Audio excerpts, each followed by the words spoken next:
Hi, I'm Andy McWilliams, and today I have a few pro tips to help you think like a pro. As always, please read and follow the instructions and use the correct tools. Undercut all door jambs. This allows the flooring to be installed underneath them with the required expansion gap. To undercut them, use an offcut of the flooring as a guide and cut off the bottom of the jambs using an oscillating multi-tool.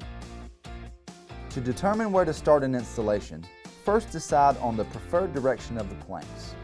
Now choose a starting wall, preferably one that's long and straight and if available, has a doorway. The reason is that doorways are always much easier to install with the first row than with the last row.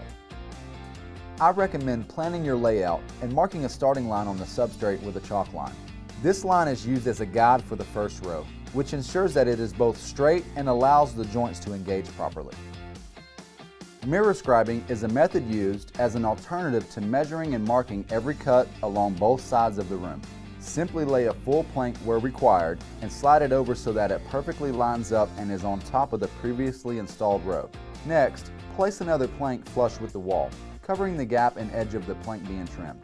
Now simply mark your cut line using a pencil along the side of the covering plank. Once a few rows have been installed, I suggest turning yourself around so you continue the installation from the completed side. This makes the installation even easier by pulling the side joints together instead of pushing them.